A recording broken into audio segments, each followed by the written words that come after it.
Adelante.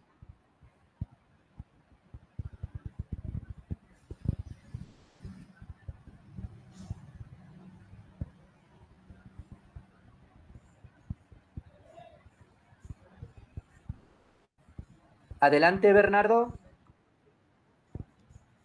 Ok, pues buenas noches. Ya estoy en el aire, ¿verdad? Ya estamos. Buenas noches a todos. Es un gusto, de verdad, contar con tanta gente aquí en el estado de Quintana Roo, con esa intención de seguirse formando, de seguir, perdón, es que tenía aquí por algo se me trababa. El de seguir formándonos, el de seguir estando en esa reflexión constante de la ética, de la lucha, de la justicia, de la democracia. Entonces, hoy iniciamos 12 sesiones virtuales los jueves de 8 a 10 y los sábados tendremos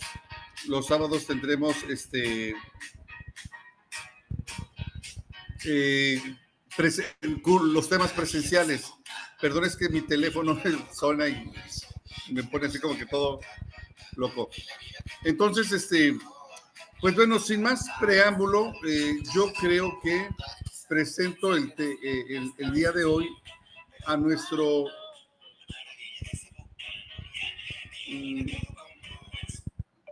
a nuestro ponente del día de hoy, que él es Pedro Miguel.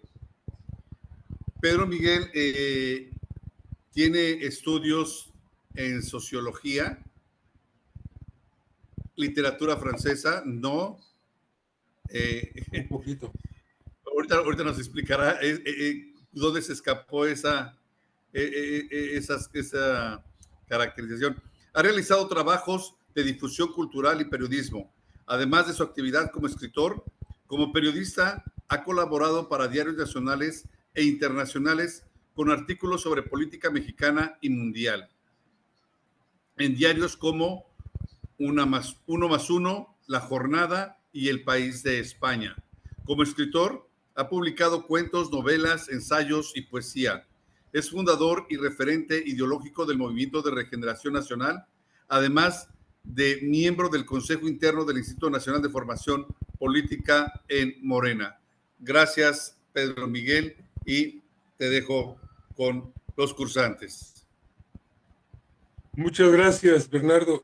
Buenas tardes, noches a todas y a todes y a todos. Bueno, miren, de entre las cosas que más consenso generan en nuestro proyecto de nación, pues desde luego están los programas sociales. Hasta la oposición quiere colgarse los programas sociales. Lo vemos, y no solo lo vemos en las campañas, cuando la señora esta Xóchitl se pincha el dedo para firmar con sangre que no va a quitar los programas sociales. Lo vemos también con gobernadores y gobernadoras de oposición que se lucen y saludan con sombrero ajeno con los programas de oposición. Digo, con los programas sociales. Y así como hay ese punto de consenso prácticamente absoluto, tenemos un punto de disenso prácticamente absoluto. Es la política de alianzas. Creo que es la principal fuente de descontentos adentro de Morena. Es de donde salen rencores, campañas de linchamiento, toda suerte de basura política, ¿no? Por inconformidades, justificadas o no, eso es otra cosa, con quién nos aliamos y particularmente con quienes postulamos a cargos. Entonces, yo creo que es muy importante abrir el debate sobre esta política de alianzas, ventilar las cosas, pero no sobre un asunto en particular, que si, que si el gobierno de la ciudad contrató a Rubalcaba, que si quedó como diputado Mayer, que si quién sabe quién, que si el alcalde de Mérida. No, o sea, creo que debemos irnos a las lógicas, a debatir las lógicas o las ilógicas que hay detrás de este asunto. Yo haría unas reflexiones. La primera es que nosotros venimos de una tradición de lucha que tiene ya muchas décadas, que arranca quizá en los años 70 del siglo pasado, es decir, medio siglo ya, eh, en la que un sector de la izquierda se decanta por una lucha pacífica, institucional, por la vía electoral. En esos años, hay que recordar que pues estaban vigentes las Fuerzas de Liberación Nacional, la Liga Comunista 23 de septiembre, operaban Lucio Cabañas y Genaro Vázquez en Guerrero, había toda una miríada de organizaciones político-militares. Y había un gran debate sobre las vías, ¿no? Si debían ser insurreccionales, si debía ser la guerrilla, o si debía ser por la vía pacífica. Y esto fue una decisión crucial, eh, porque a la postre, pues se demostró que quienes en aquel momento propugnaban la vía pacífica para iniciar la transformación del país, pues, tenían la razón. A pesar de que las primeras elecciones a las que concurrieron las izquierdas ya legalizadas, pues los resultados fueron muy decepcionantes, sacaron el 6% de los votos entre todos los candidatos, porque además había 3, 4, 5 candidatos presidenciales de izquierda, ¿no? Unos poquitos diputados, etc. Desde el 79 entraron diputados de la izquierda con registro a la Cámara de Diputados. Eh, y de ahí venimos de una convicción de que tenemos que nuestros instrumentos son la movilización, la información, la agitación eh, y los métodos de resistencia pacífica. Así defendimos el petróleo en 2008 ante el intento privatizador de Calderón. Así intentamos detener las reformas peñistas. Así resistimos el fraude de 2006. En paz, con respeto a las leyes. Eh,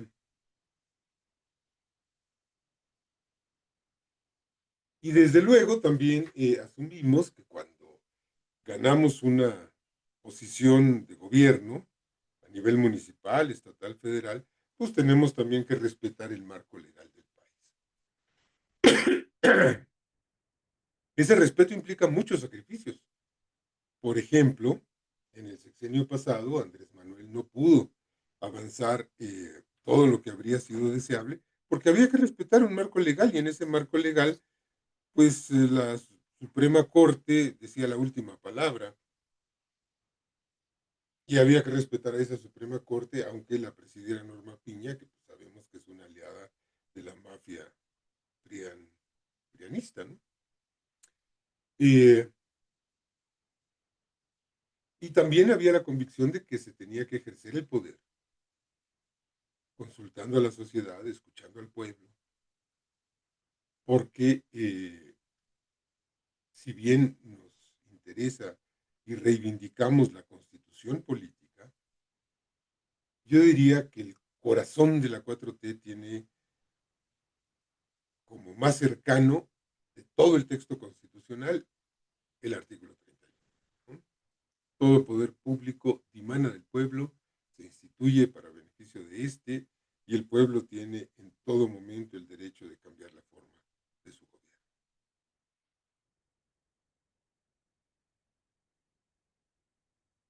Bueno, se escogió una vía que además tiene una dimensión ética, no es solo una dimensión de eficacia política, también tiene una dimensión ética que es que no queremos matar a nadie y no queremos que nos maten. No queremos que nos rompan la cabeza a palos. eh, y no queremos romperle la cabeza a palos a nadie, ¿no? Pero ¿qué había en el fondo? Es decir, estos eran los procedimientos, pero en el fondo lo que había era un proyecto de nación y sigue habiendo un proyecto de nación. Para construir consensos en torno a ese proyecto de nación, no basta con enunciarlo, no basta con publicarlo como lo publicó en su primera versión Andrés Manuel en 2004, siendo jefe de gobierno, entonces Distrito Federal. Eh,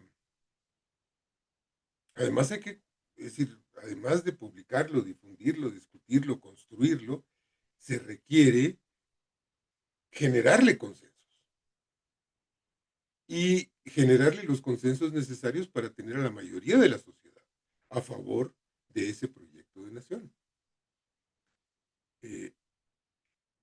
¿Y cómo construimos esos grandes consensos? Bueno, tenemos la información, la movilización, la organización, pero tenemos también que ir a alianzas, porque Morena sola no alcanza para gobernar, no alcanza para transformar al país. Y cuando digo Morena sola, estoy pensando quizá en cómo estaba Morena en 2017, ¿no? Se necesitaba mucha más gente y se necesitaba incorporar a mucha gente.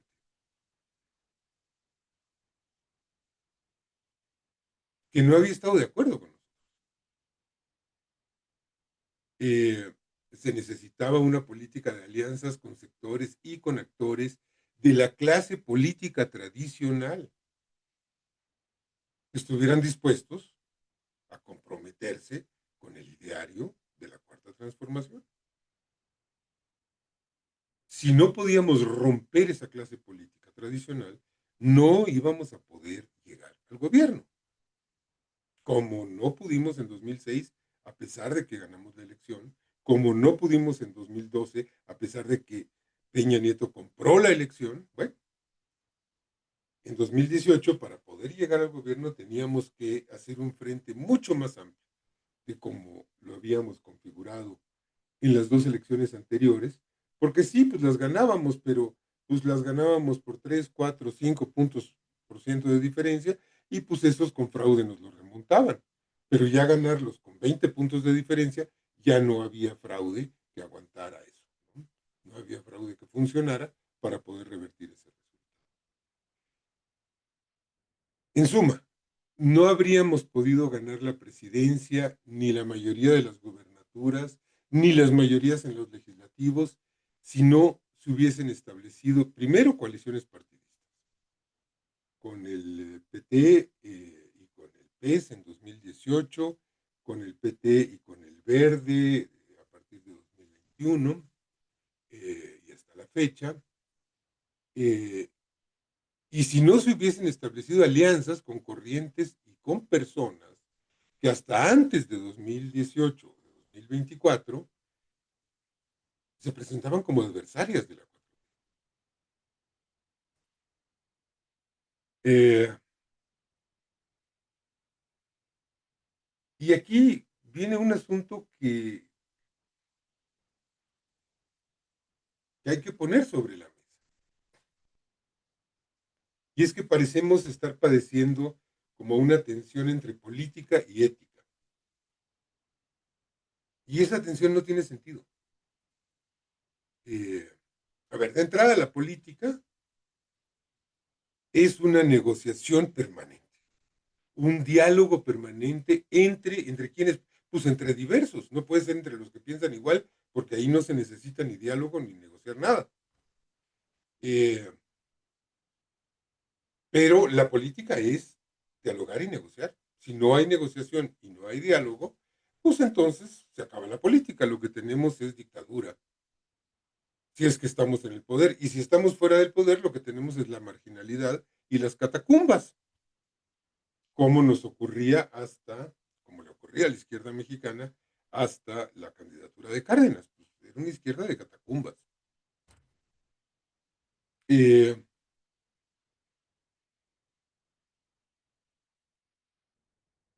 pero bueno, negociar implica ceder, implica hacer concesiones. Eso es a fuerzas. ¿Y cómo definimos en qué se puede ceder? Sin traicionar los principios, sin traicionar los mandatos populares, más importante aún que los principios. Esto, ¿y hasta qué punto es moralmente obligado preservar la pureza del proyecto? ¿Cómo definimos esto? Bueno, Andrés Manuel López Obrador lo definió así. Dijo que la política es el arte de optar por el menor de los inconvenientes. Fíjense nomás. Lo dijo muchas veces. Lo dijo en muchas ocasiones. Eh, ¿Qué dijo? O sea, dijo, bueno, el mal menor. Eso es, por ahí nos tenemos que ir porque ojalá la política fuera a optar por el bien mayor, pero no es así.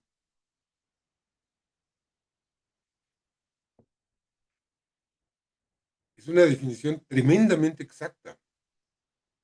No habla de la ciencia de optar por el menor de los inconvenientes, habla del arte de optar por el menor de los inconvenientes.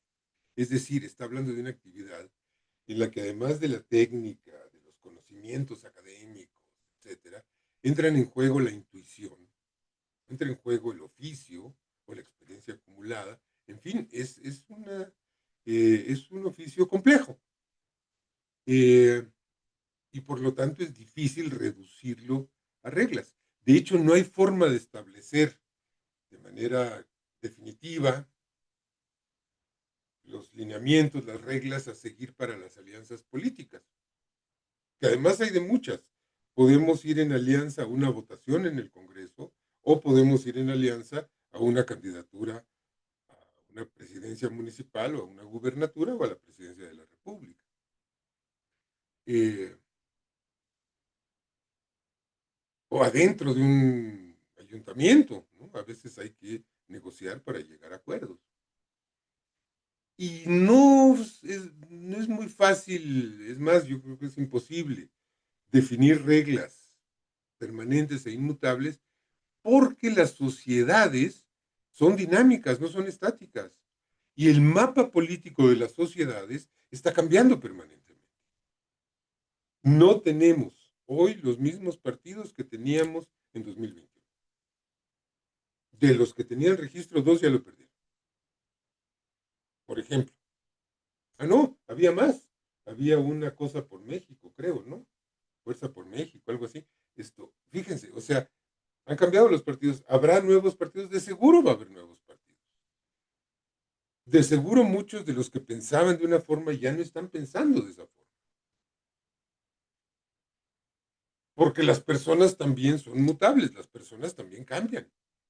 Y porque además nacen nuevas personas. O sea, esto pues es inevitable. La sociedad está en permanente transformación, ¿no? Eh, no hay forma de decir aquí empieza la izquierda y aquí termina la derecha. Pues no, o sea, esto es algo que está siempre sujeto a análisis, a revisión, a reflexión, etcétera, ¿no? Eh, y a- al ejercicio de optar por el menor de los males. Eh, y aquí hago un comentario un poco al margen. Fíjense, el contexto mundial actual. ¿Qué tenemos? Pues tenemos un avance de la ultraderecha, del fascismo, brutal. Está gobernando en Estados Unidos, está gobernando en Argentina, está gobernando en Italia. Los gobiernos europeos están postrándose ante las ultraderechas. Y bueno, tenemos derechas sociales gobernando en Rusia, por ejemplo. Putin es un señor de derecha. No es de ultraderecha, es de derecha. Apenas. Esto, eh, ¿y cómo enfrentamos esa oleada que nos rodea? Pues aliándonos con los que no son fascistas, aunque nos caigan mal, aunque nos caigan gordos, aunque los consideremos timoratos, medias tintas, culeros, no importa. Tenemos que hacer frentes amplios en el mundo para resistir al fascismo. Ese es el menor de los males por el que tenemos que optar, y hablo de política mundial hoy en día.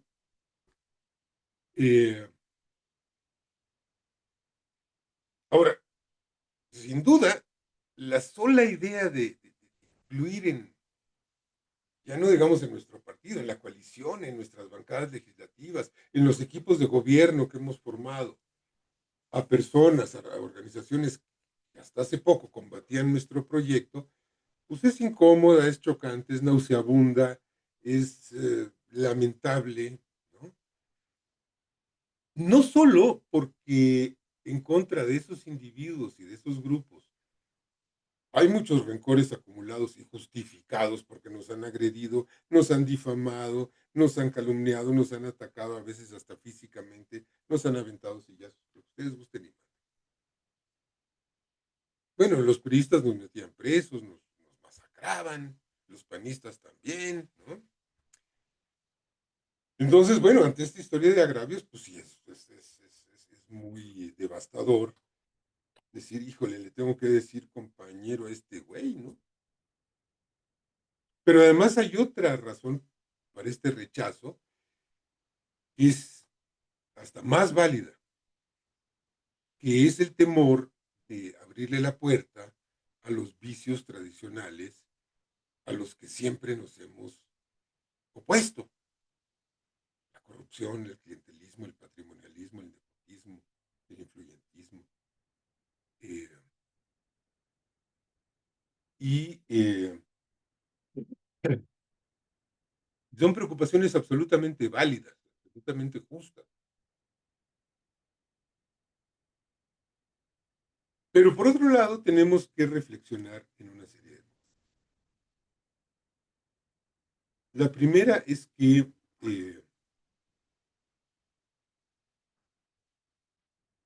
cuando una persona, una figura política, por ejemplo, o no, una figura del medio artístico, deportivo, científico, lo que ustedes gusten, sindical, se adhiere a nuestro movimiento y expresa su convicción de trabajar para el proyecto de nación por el que nosotras y nosotros hemos venido trabajando ya muchos años. Tenemos dos salidas, creerle o no creerle. Creer que actúa de manera honesta o no creer que actúa de manera honesta y rechazarlo. Tenemos de dos sopas, lo aceptamos o lo rechazamos.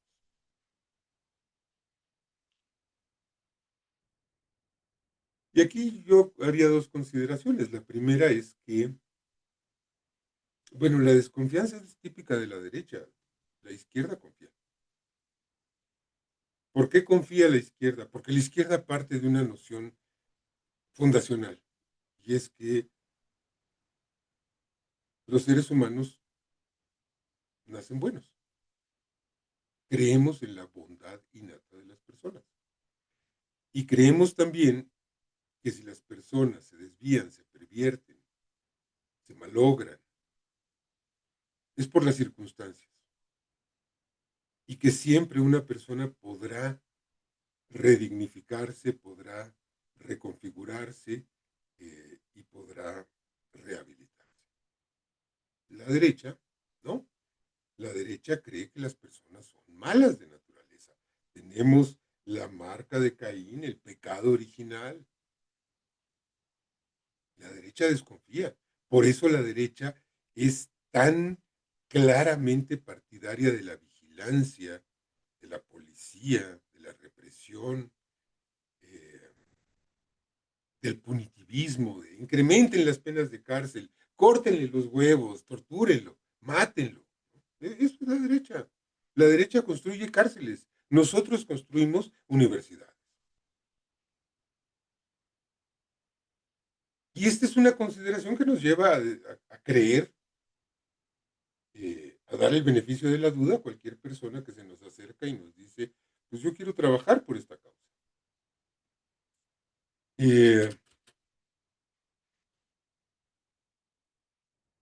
Y lo segundo es ya una observación de la vida real, es la siguiente. En 2017, el 20 de noviembre, en el Monumento a la Revolución, se firmó el Acuerdo Político de Unidad Nacional, que fue absolutamente clave no para ganar la elección, sino para que no nos la robaran. ¿Por qué? Porque la máquina del fraude se vio rebalsada y rebasada, y no les dio, porque era demasiada la diferencia y eso no lo podíamos.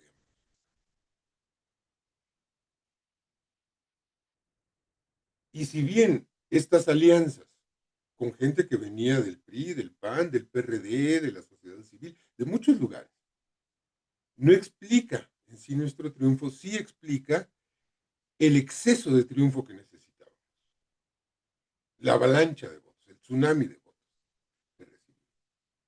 Porque además, cuando esas personas se vinieron para acá, partieron a los partidos neoliberales de la derecha tradicional, a los partidos del Pacto por México. Bueno, de todas esas personas, ¿cuántas nos traicionaron? Yo recuerdo a dos, Germán Martínez y Lili Telles. ¿Hemos sufrido traiciones? Sí, claro, muchas. Pero muchas de las traiciones han sido de compañeras y de compañeros que vienen con nosotros desde el origen, no de recién llegados. El que alguien venga de otra formación política, ideológica, o que venga con certificado de origen en la lucha contra el desafuero o el plantón de reforma, no garantiza que uno sí va a traicionar y otro no va a traicionar. Eso no tiene nada que ver.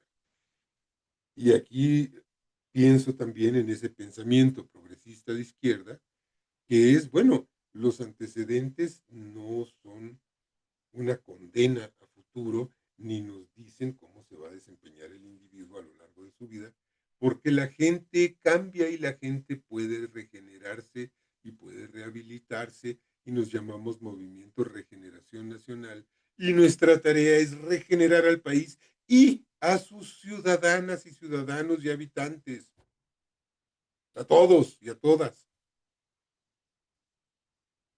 Eh,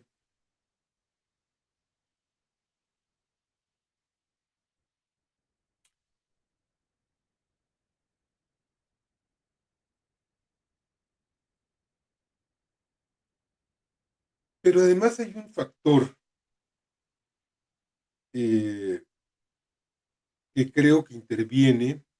Hasta ahora he hablado de las preocupaciones legítimas ante la inclusión de personas a las que hemos considerado indeseables, etcétera.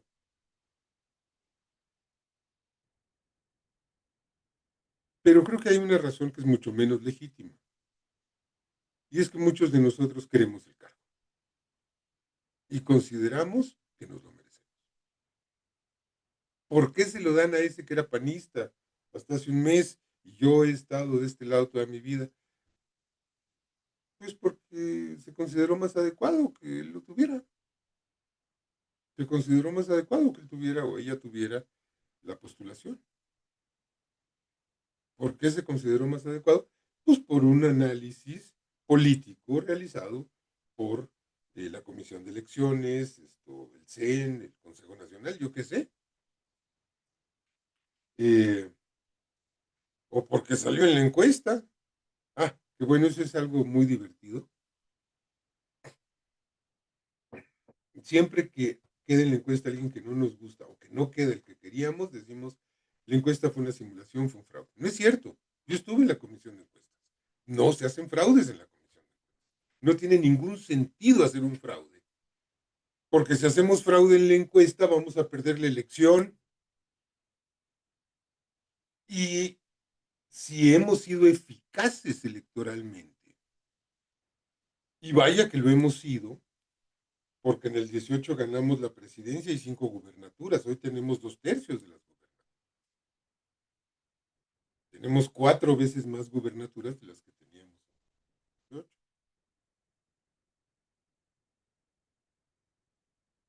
Si se hiciera fraude en las encuestas, no tendríamos esos resultados electorales porque no se estaría midiendo bien las preferencias de la sociedad. Es así de claro. Eh, Ahora bien, quiere decir la encuesta, o quiere decir la decisión, como quiera que haya sido, de una candidatura que vamos a tener un buen gobernante. No, por supuesto que no. Eso ni Dios lo puede asegurar. Podemos postular a un gran militante, a una gran militante, y resulta que es una basofia como gobernante. Podemos postular a la persona más honesta del mundo y resulta que no entiende el poder, porque no todo el mundo entiende el poder. Yo, les soy franco, no lo entiendo.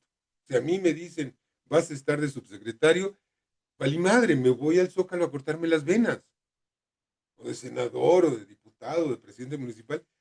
Me horroriza. Me horroriza porque sé para lo que sirvo y sé para lo que no sirvo.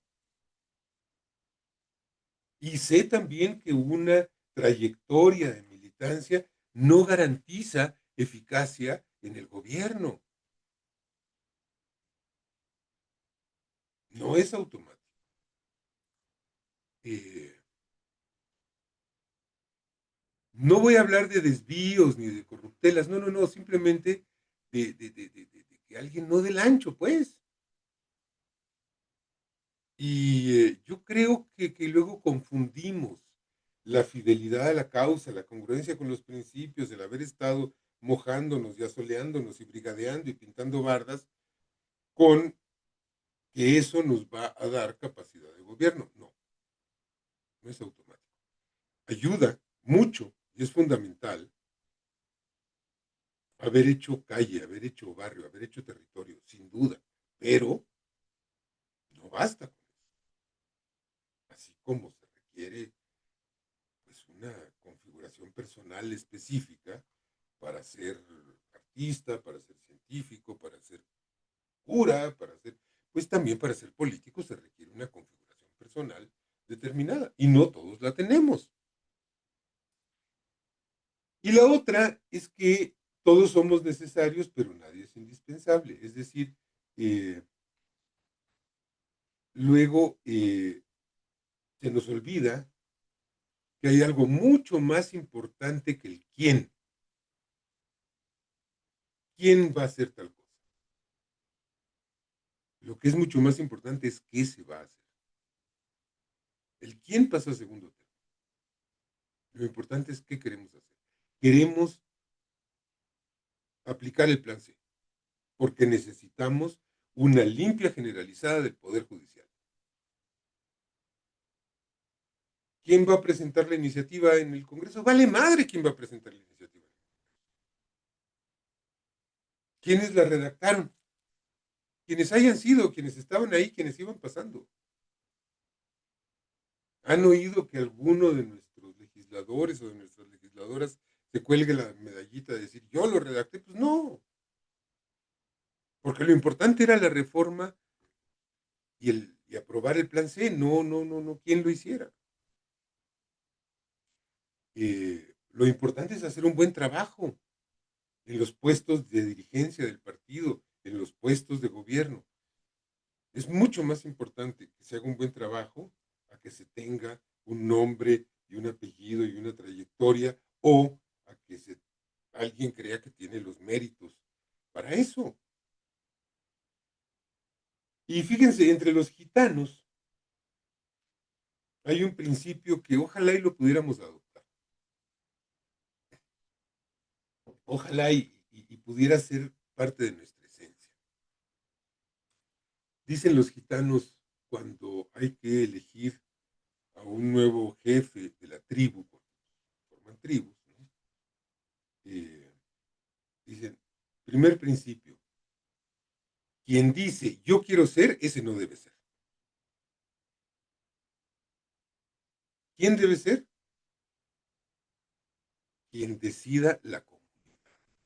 Porque la autoridad no es un atributo que uno pueda atribuirse, es un atributo que los demás le confieren. Yo no me puedo proclamar autoridad, ni líder, ni dirigente, ni referente, ni nada. ¿Me lo quieren conferir? Bueno, pues ya veré si lo acepto o no. Pero esa es una decisión que me es absolutamente ajena.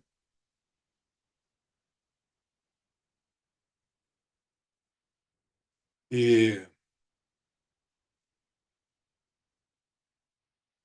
si entendemos esto, entonces estamos articulando la política con el hacer historia. Porque la historia es el qué, no es el quién. Aunque nos enseñen la galería de héroes nacionales y de heroínas y no. Lo importante es la independencia.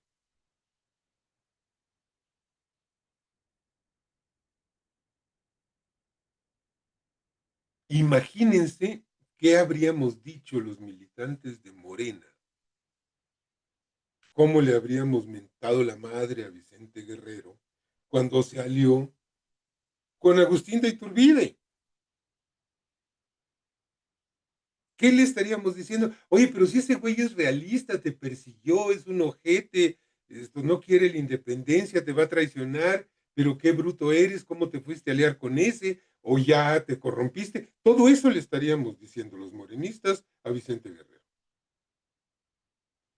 Y seguiríamos siendo colonia, porque sin Iturbide no hay independencia, no se consuma la independencia. Sin ese frívolo idiota de Agustín de Iturbide que se hizo poner una corona como si fuera chango, no hay independencia nacional. Eh, y lo importante es que seamos independientes. No que Iturbide se haya coronado emperador, pues eso pasó rápido. Y rápido lo tumbaron.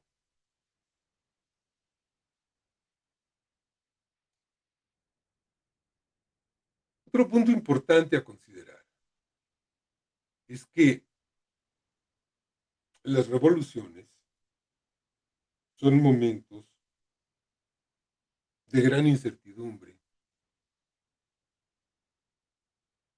en de desarrollos desiguales, de ritmos desiguales, en las que a veces incluso se retrocede, que están llenas de contradicciones.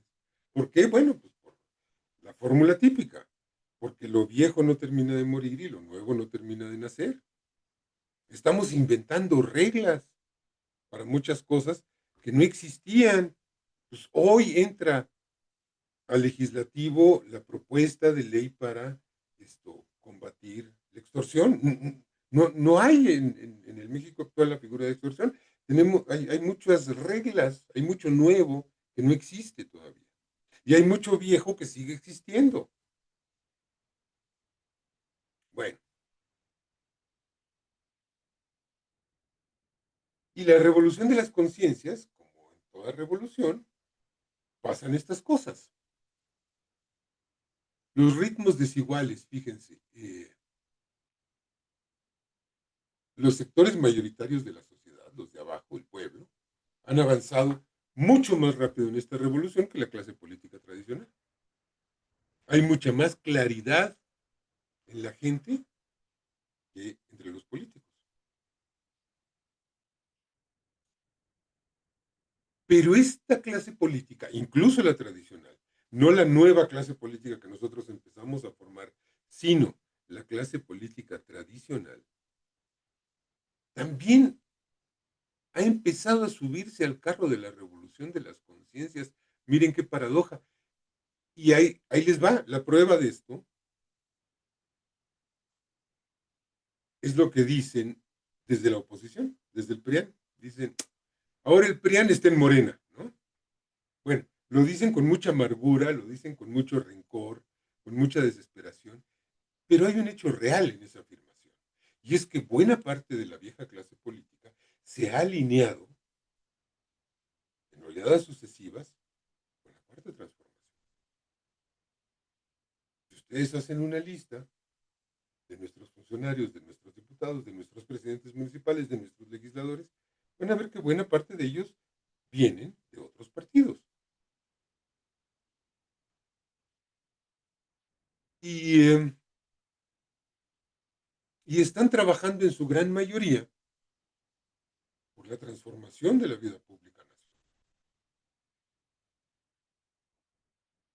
A ver, si los partidos neoliberales tradicionales entran en crisis porque no tienen proyecto, no tienen que proponerle al país más que corrupción, delincuencia, frivolidad, etcétera, eh,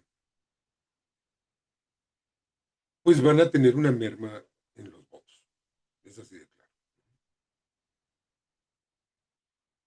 Y esa merma no es solo por la ausencia de ideas por parte de ellos, sino también porque nosotros hemos avanzado haciendo la revolución de las conciencias.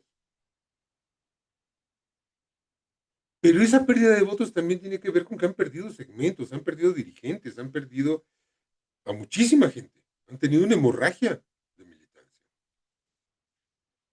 Y esa hemorragia a su vez los reduce más en lo electoral. Y ahí van, ¿no? En un círculo, ellos dirían vicioso, yo diría virtuoso, hacia la total intrascendencia. Eh, a ver, yo creo que ciertamente una cosa es el gobierno, otra cosa es el partido. Yo creo que al gobierno hay que dejarle la libertad de interpretar el mandato popular. Claro que también hay que vigilarlo y si comete algo aberrante, pues hay que cuestionarlo, ¿no? Pero básicamente el gobierno tiene la facultad de nombrar funcionarias y funcionarios.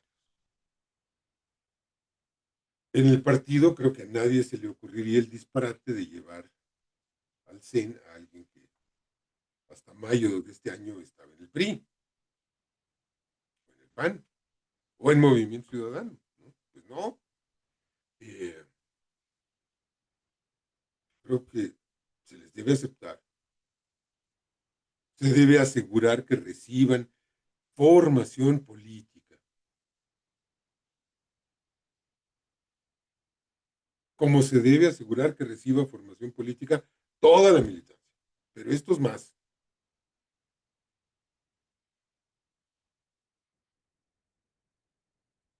Y como les decía, tampoco hay garantías, ¿eh? O sea, tampoco hay estos certificados de origen ni actas de nacimiento en la 4T que aseguren que alguien no va a traicionar, que alguien no se va a corromper, etc. Eh,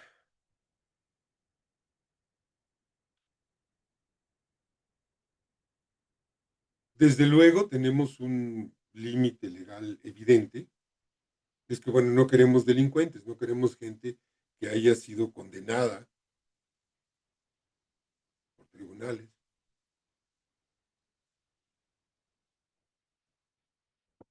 Y a esos no solo tenemos que rechazarlos, también tenemos que echarlos, si es que están aquí.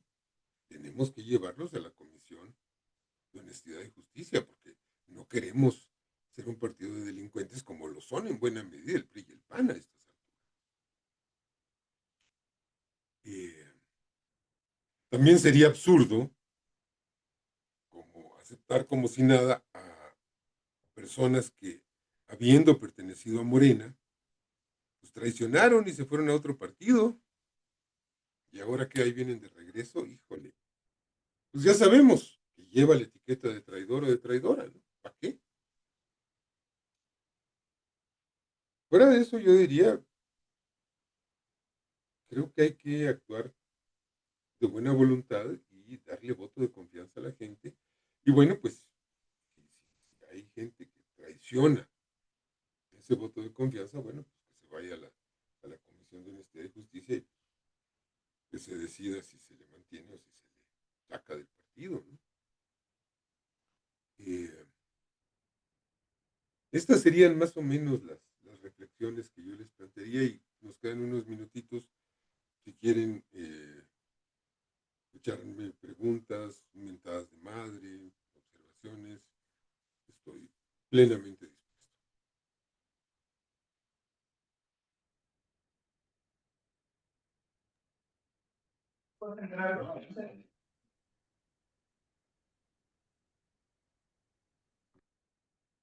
Buenas noches, creo que por ahí nuestro compañero Bernardo, secretario de Formación Política del Estado de Quintana Roo, tuvo algunas dificultades, no sé si esté por acá. Y si no, bueno, pues comenzamos a preguntas, comentarios que quieran hacerle a nuestro compañero Pedro Miguel. Le acabo de dar los permisos a Bernardo para que pueda abrir su audio. Sí, ya, aquí está, ya abrí. Pues sí, yo creo que levanten la mano y los primeros 5, David, ¿te parece? Claro que sí, estimado Bernardo. Nada más me dicen, Mauricio, si nos ayudas a resolver eso pronto, que no están habilitadas para subir las manos, ¿no? Ya creo que por ahí hay un compañero. Adelante, Bernardo, perdóname. Sí, compañeros, compañeras, miren, hace rato quiero pedir una disculpa.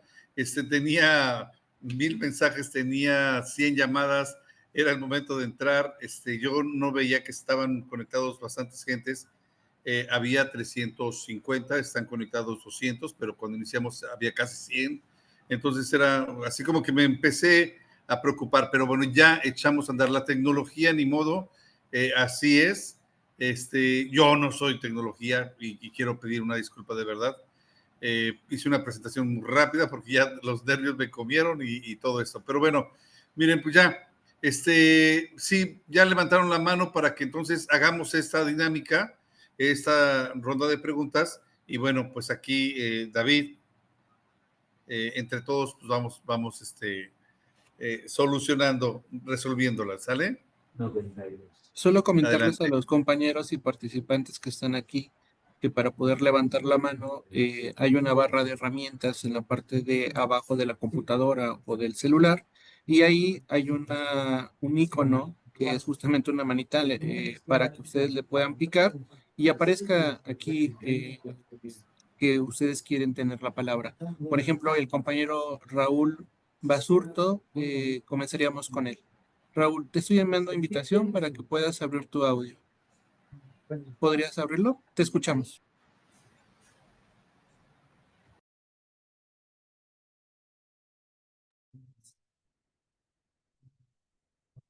No se te escucha.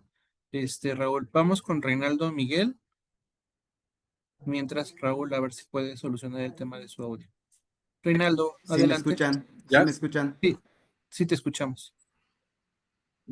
Mi pregunta sería, considerando el título de nuestro diplomado, ¿qué temas debería contener la agenda de nuestra dirigencia y con qué frecuencia lo deberían de realizar? Gracias.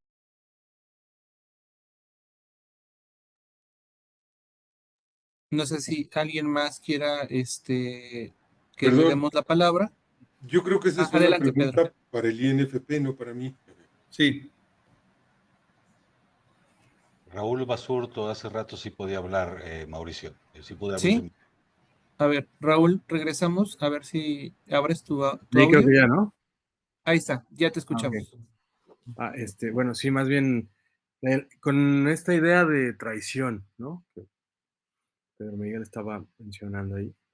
Este, como, o sea, creo que la traición, hablar de equipo, de comunidad, de gente que se respeta unos a otros, es complejo, ¿no? Y yo creo que la traición en realidad es no entender o no tener la conciencia suficiente para saber que la trascendencia personal está en los hechos que favorecen al pueblo. O sea, más por ahí, ¿no? Porque no, o no entiendo bien de qué hablamos cuando hablamos de traición, ¿no? O sea, qué tipo de lealtad es necesaria.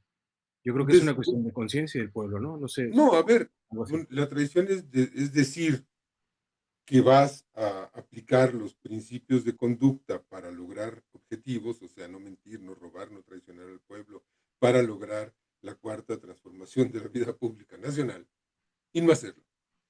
Y resulta que no lo haces porque tenías otros intereses, porque llegaste, porque tenías sed de poder, porque te querías colocar en un puesto en donde puedes ganar dinero legítimo o ilegal, en fin, o sea, traicionar es, básicamente la traición es una traición a la palabra empeñada y al compromiso. Creo que es así de claro. Sí, y luego, también creo que hablaste también de la forma en la, perdón que no tengo la cámara, es que no la pude activar. Y también hablaste de la forma en la, en la que nos comportamos cuando tenemos poder, ¿no? O sea, este tipo de situación para lo que muchos no están preparados o no estamos preparados. Y muchas veces tiene que ver con el nunca haber tenido un poco más dinero del que tenías para sobrevivir en tu familia, en tu trayectoria, y entonces no entiendes que no es por ahí, ¿no? O sea, todavía no has aprendido que muchísimo dinero no te va a dar algo mucho más esencial, algo mucho más enriquecedor. Entonces ahí, ¿cómo decantar esto, no? O sea, ¿cómo saber qué persona sí va a tener la conciencia y tiene ya una experiencia que le dice que no va por ahí? O sea, que el dinero no le va a resolver nada, ¿no? O sea, no lo va a hacer más feliz, al contrario, lo va a llenar de miedos, ¿no? Es la comunidad y sacar adelante todos estos conflictos, evitar, como dices tú, ¿no? Estas acciones fascistas y tal, que te llenan y que al final te dejan esa satisfacción. Digo, a mí me encanta Mujica, por ejemplo, ¿no? Yo lo siento como un personaje que me gusta estudiar. O sea, tener una satisfacción personal en donde tú sí tienes un aporte más allá de tu enriquecimiento personal, pero cómo puedes cernir a esa o escoger a quienes saben o van por el mejor lugar, ¿no? Eso es complicado, me imagino.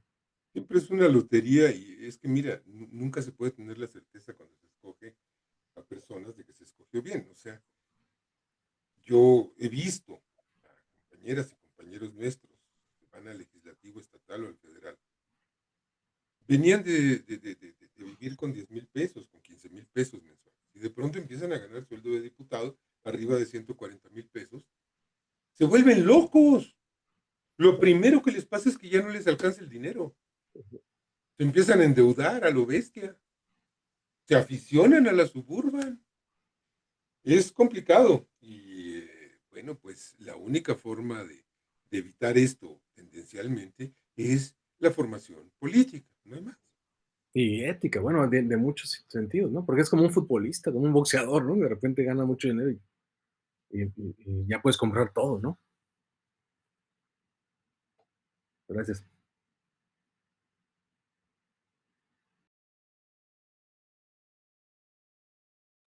¿Qué tal? Gracias, compañero Raúl. Gracias, Pedro Miguel.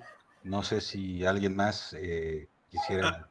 Había una pregunta de Reinaldo y quedó como que nada más ahí. Y por favor, si nos la pueden responder. Reinaldo, ¿podrías nuevamente realizarla, por favor? Esa pregunta la hizo y Pedro Miguel lo que comentaba es que la pregunta en realidad no era para él. Ah, ok, ok. Sí, Tenemos gracias. dos manos levantadas. Tenemos a la compañera Patti y al compañero Héctor Gerardo. Patti, te damos la palabra para que puedas abrir tu micrófono. Te estamos mandando invitación.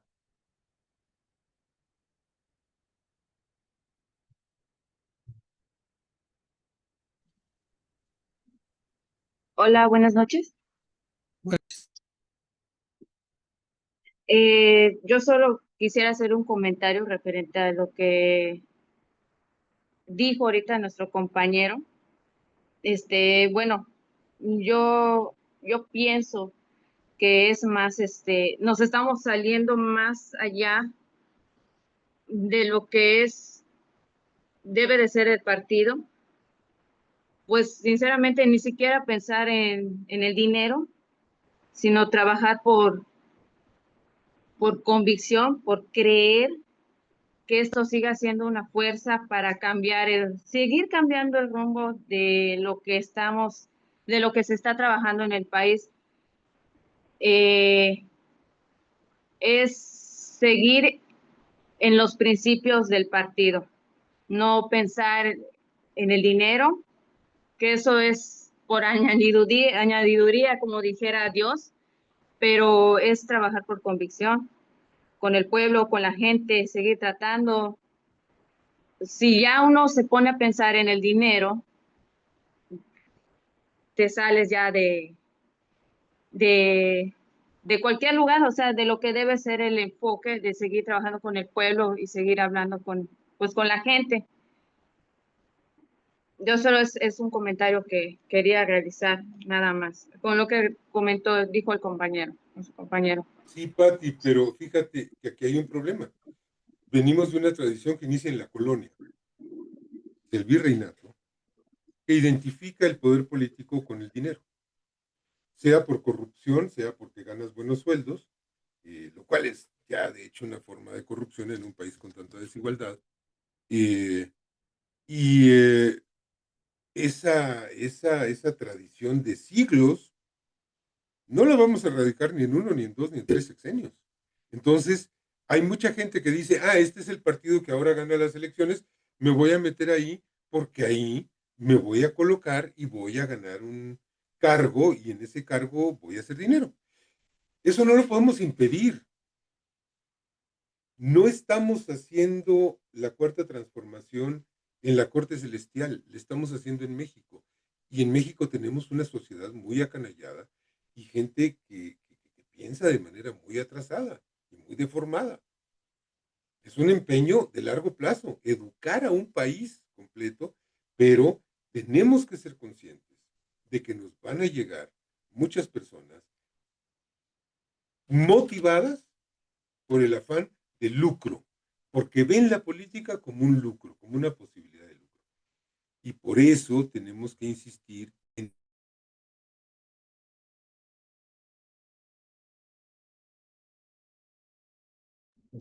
Pedro, se te cerró tu micrófono. ¿Podrías abrirlo? ¿Dónde me quedé? No, decía que la formación política es la única manera que tenemos de ir cambiando estas mentalidades. Pero eso va a pasar. Y hay mucha gente que entra a Morena diciendo que quiere la transformación y no, lo que quiere es lana.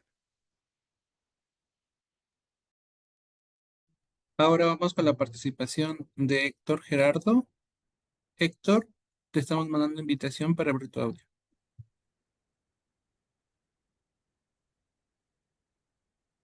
Bien, bueno, hola. Sí, A ver, estoy tratando de abrir la cámara, pero no me te deja. Pero escuchamos.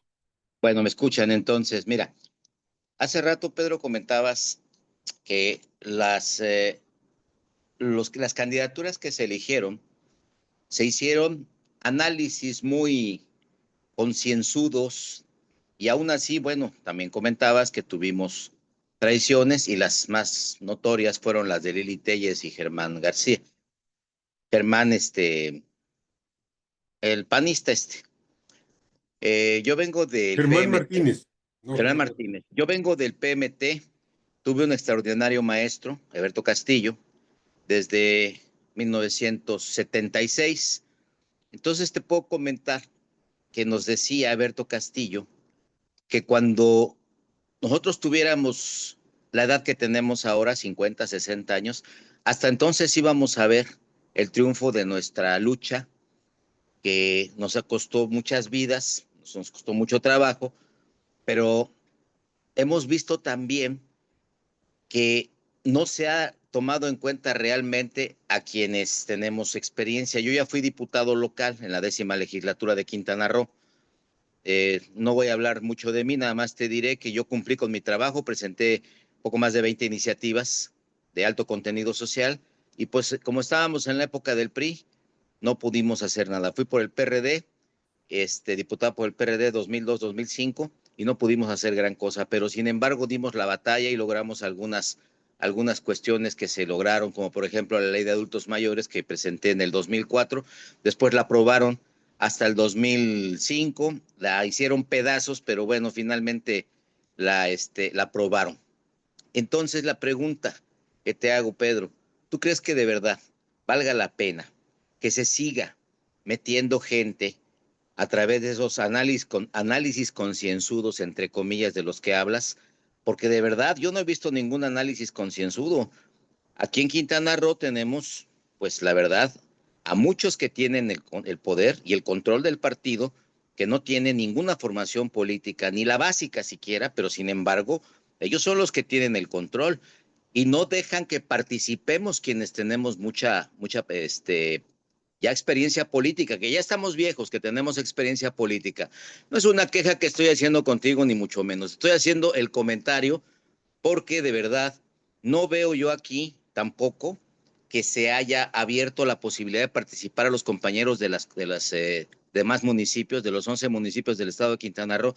Y entonces, si no se le da la oportunidad a los compañeros de participar, ¿cómo vamos a hacerle para que los compañeros pues empiecen a foguearse y empiecen a trabajar ya con la etiqueta de dirigentes?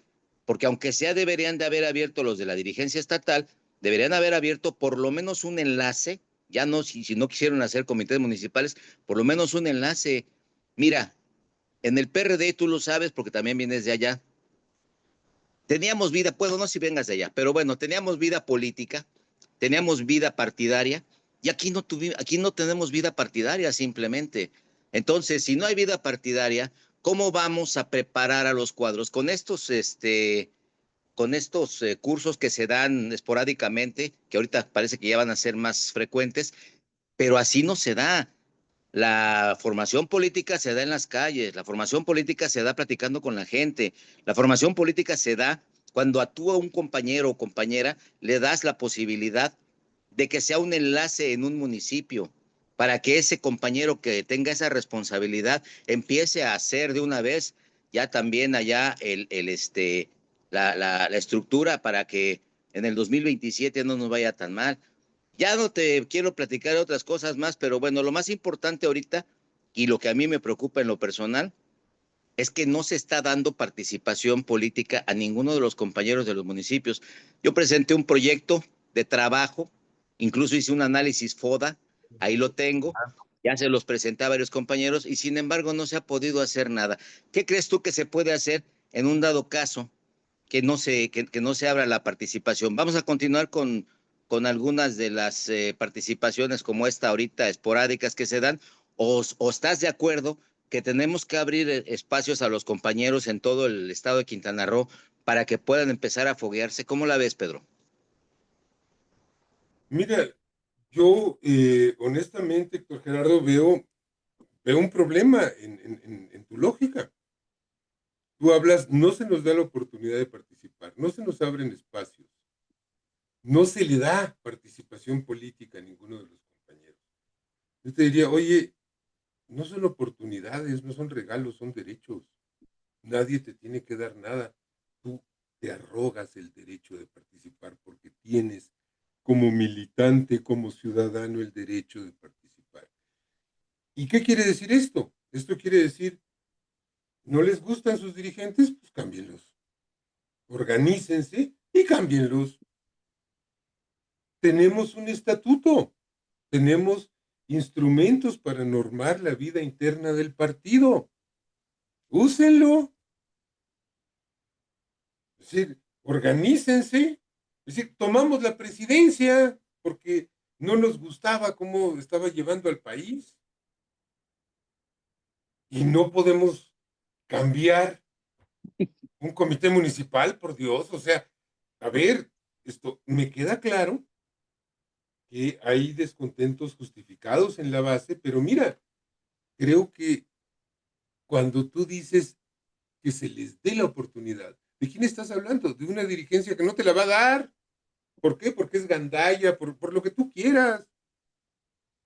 Compañero, o sea, la participación, tú te la haces. ¿Cómo? Pues participando, decidiendo yo voy a participar y estoy en esta asamblea porque tengo derechos como militante y si no me los quieren reconocer, los voy a ir a denunciar a la Comisión de Vestido y Justicia. O sea, y organizar a tu gente, sí, o sea, la revolución de las conciencias se hace hablando con la gente y en las calles.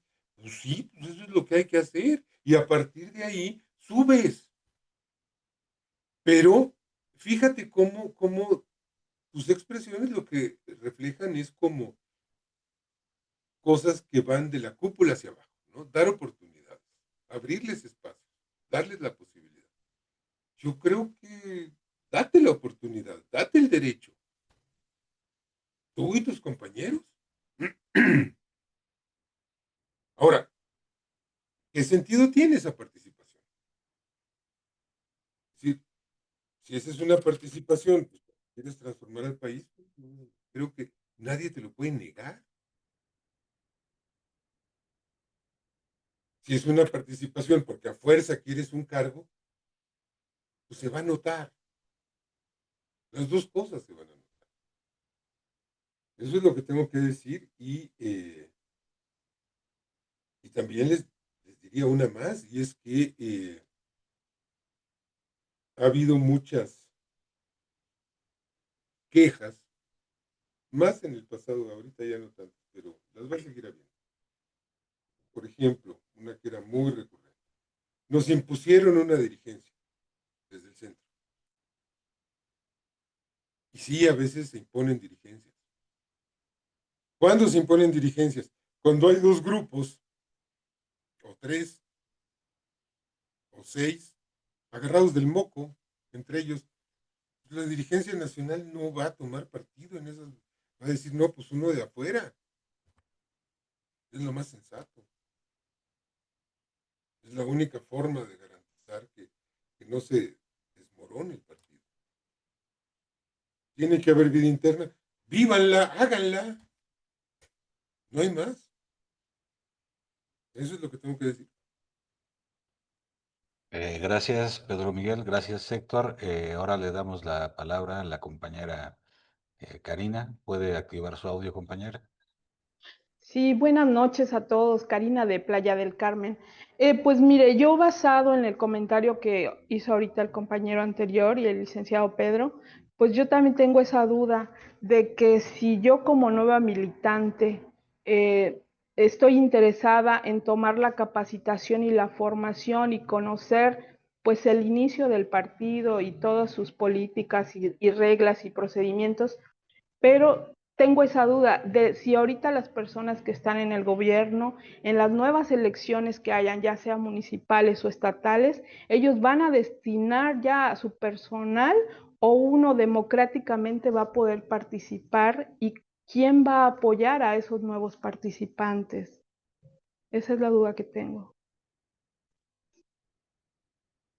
Karina, primero, no me licenciades, que no soy licenciado.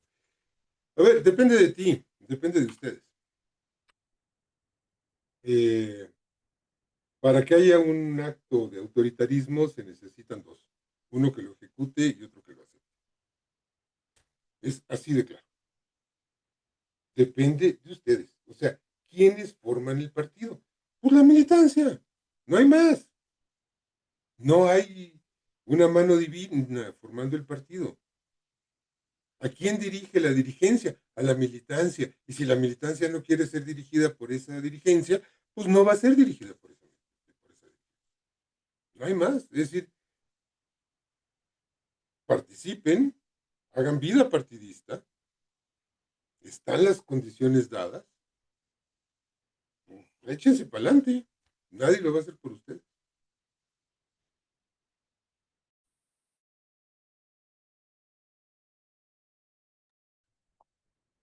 Muchas gracias. Vamos a terminar con Adriana Hernández. Por favor, Adriana, activamos tu teléfono. Digo, tu... Sí, Buenas noches, muchas gracias. Soy Adriana Hernández, de aquí de Cancún, Quintana Roo. Y efectivamente, cuando nosotros iniciamos no nos importaba ni siquiera teníamos una idea del dinero, simplemente, o del cargo, del encargo. Simplemente teníamos una sola finalidad, el partido, empoderar al partido y que tuviéramos un presidente del partido de Morena y que era el licenciado Andrés Manuel López Obrador. Posteriormente nos entregan la credencial, bueno, cuando nos entregan la credencial que dice fundadores, nos hicieron promesa que íbamos a tener ciertos cargos. Es cuando reaccionamos y tomamos conciencia, bueno, que pudiéramos tener un cargo, regidores, diputados, etc., etc., ¿sí? Pero anteriormente no teníamos esa ambición de esos cargos y de ese dinero, simplemente de luchar, de hacer conciencia y de hacer todo terreno. Y así lo hicimos desde 8 de la mañana, 12 de la noche, que llegábamos a casa y etc., todo ya lo saben, ¿no? Y lo han repetido.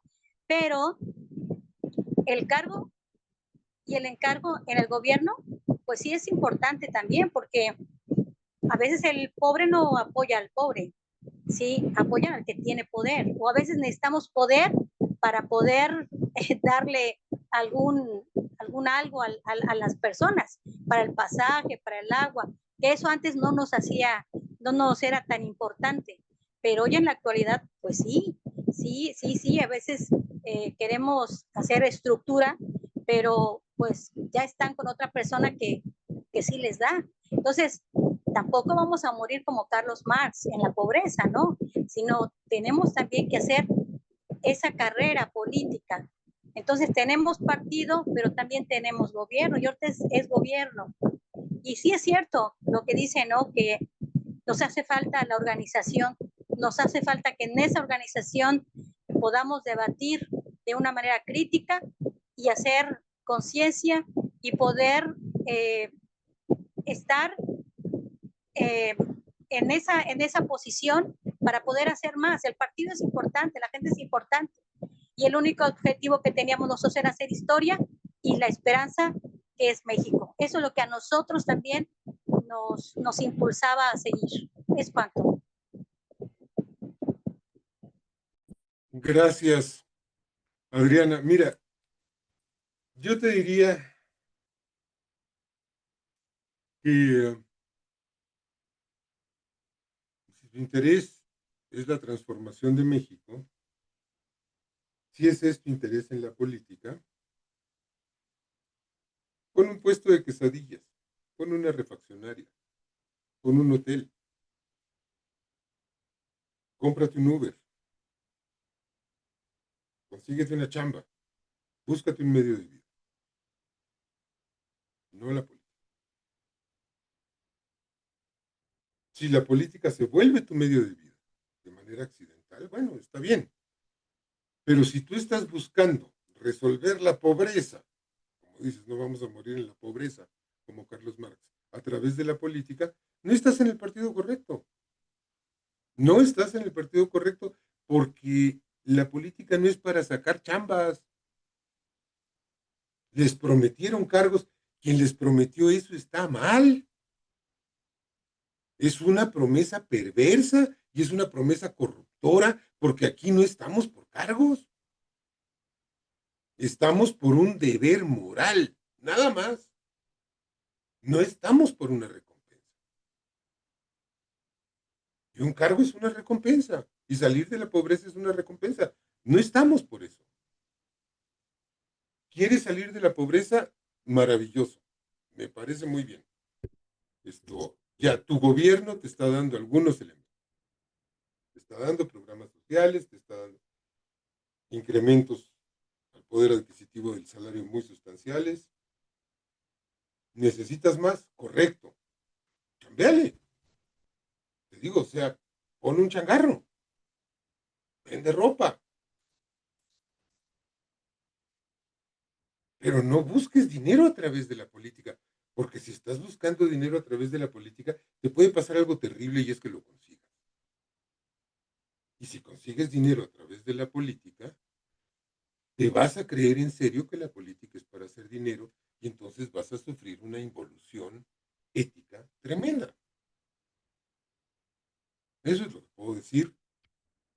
Y les agradezco mucho su paciencia.